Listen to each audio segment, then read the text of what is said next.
നമസ്കാരം. ലോകത്തിൻ്റെ ഗതിവിഗതികളെ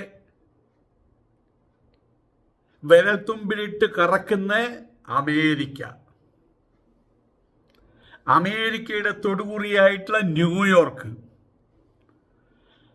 ആ ന്യൂയോർക്കിൻ്റെ ന്യൂയോർക്ക് സിറ്റിയുടെ മേയറായിട്ട് സത്യപ്രതിജ്ഞ ചെയ്തത് സുഹ്റാൻ മുഹമ്മദ് മംദാനി എന്ന കറ കളഞ്ഞ മുസ്ലിം. അമേരിക്കയിലെ ഏറ്റവും വലിയ മെട്രോപോളിസിൻ്റെ ചരിത്രത്തിൽ ആദ്യമായിട്ട്, അഥവാ അമേരിക്കയുടെ 400 വർഷത്തിലെ ചരിത്രത്തിൽ ആദ്യമായിട്ടാണ് ഒരു മുസ്ലിം നാമം സത്യപ്രതിജ്ഞയ്ക്കിടയിൽ മുഴങ്ങിക്കേൾക്കുന്നത്.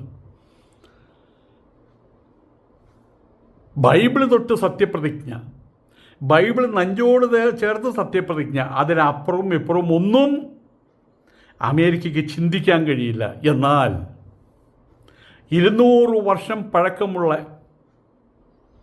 ഒട്ടോമൻ സാമ്രാജ്യത്തിലുണ്ടായിരുന്ന വിശുദ്ധ ഖുർആൻ നെഞ്ചോട് ചേർത്തിപ്പിടിച്ച് മനസ്സിൽ അല്ലാഹു അക്ബർ വിളിച്ച് അൽഹംദുലില്ലാ മനസ്സിൽ ഉരുവിട്ടുകൊണ്ട്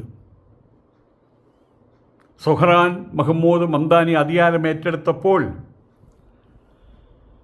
അവിടെയുള്ള കുടിയേറ്റ വിരുദ്ധ രാഷ്ട്രീയത്തിൻ്റെ തലതൊട്ടപ്പനായിട്ടുള്ള ട്രംപിൻ്റെയും കൂട്ടാളികളുടെയും നെഞ്ചു കിടന്ന് പെട്ടെന്ന് അടിച്ചു. നമ്മളുടെ അവിടെയുണ്ട് കുറേ ട്രംപുമാർ, ഡൂക്കിലി ട്രംപുമാർ, കോട്ടയത്തും പത്തനംതിട്ടയിലും ഇടുക്കിയിലും, പള്ളിക്കാരും പട്ടക്കാരും, അവരുടെ നെഞ്ചും ഇടിച്ചു.